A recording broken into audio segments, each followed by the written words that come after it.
up to Saturday. Bino byonna tubikola ffe ng'aba Plascon okulaga bannayuganda nti tusiima obuwagizi, tusiima omukwano, tusiima obumu bwe tulina ne bannayuganda. Plascon is the main sponsor of Ugandan sport, supporting the She Cranes, Netball team, Viper Sports Club, Arua Hill FC, USPA, among other sports entities.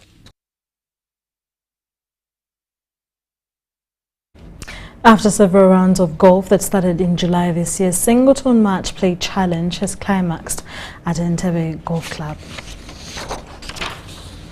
The Persevented 2 Entebbe Golf Club is proud of hosting many golf tournaments since its inception. Amongst these is Singleton Match Play Challenge, whose 2023 edition has climaxed. Yeah, thank you so much for bringing back the vibe. The last 2 or 3 years were very hard, but we have had at least a very, very vibrant year. And I want to thank you for that.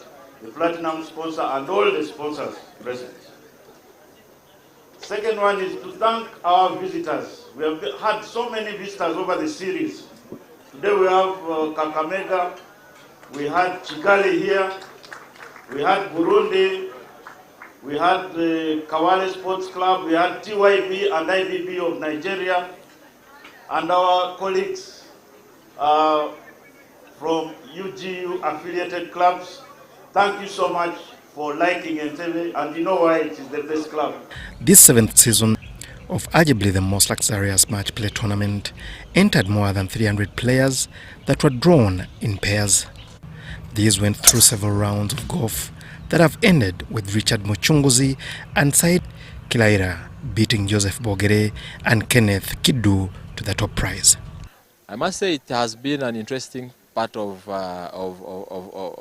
the game, but also it has been full of dedication, hard work, and determination, because we have tried our level best to come to the final prepared. We have tried our best to come prepared in order to give a good show to our opponents. You know, we are debutants. I started playing golf in 2020, and I've played for barely 3 years. My colleague started playing golf in 2018, so he has played for roughly around 5 years. The winners won themselves an all-expense paid trip to Dubai and several goodies from signature sponsors Singleton, who promised better next time out. It is not simple to put together a tournament that you're going to run over months, consistently with consistent attendance and to keep the energy up. But we have seen that come through with Singleton, and we are really excited to going forward with this property and seeing how far we can go with this. And we recognize that Entebbe Golf Club is the home of Singleton in Uganda.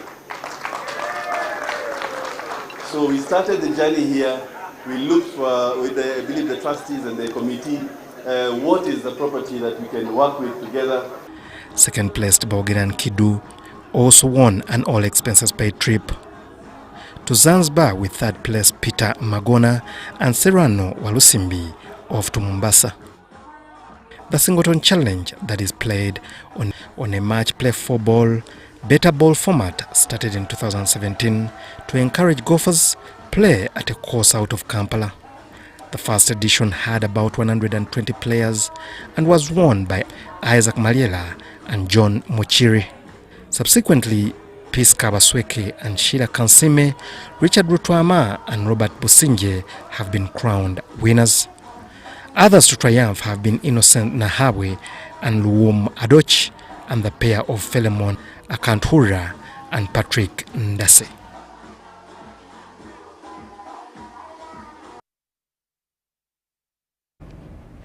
Ugandan football has witnessed a historic event at the former Footballers Initiative Reunion Gala that also witnessed opening of a cooperative society. This was at Old Kampala Senior Secondary School playground and was followed by our reporter.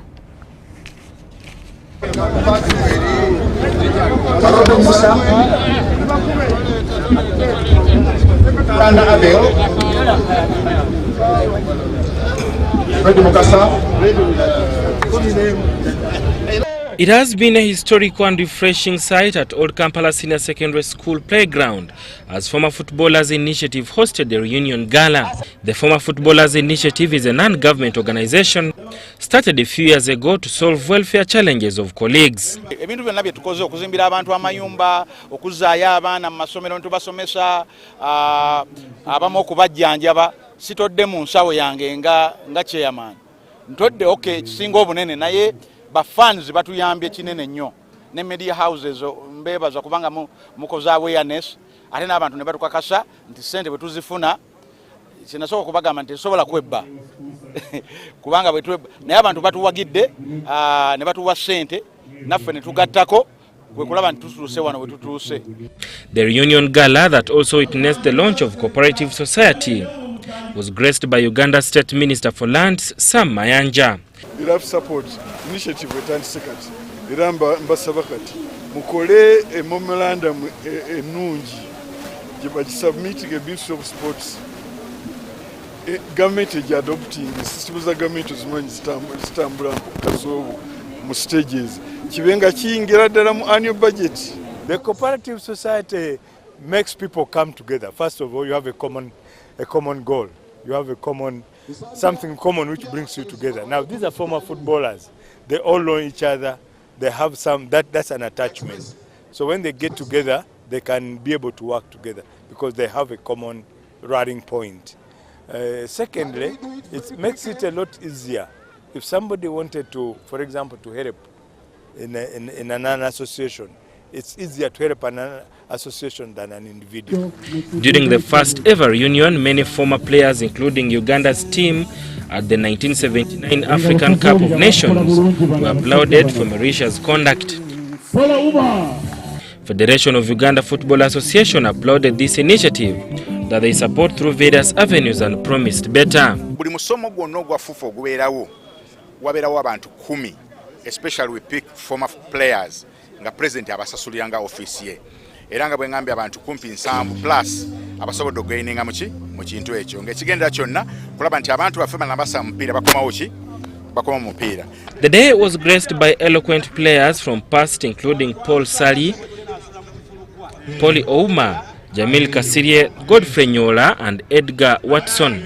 Posthumously, players like Jimmy Chirunda, Eddie Semwanga, Timothy Ayeko and Philip Omondi were mentioned among Uganda's creme de la creme.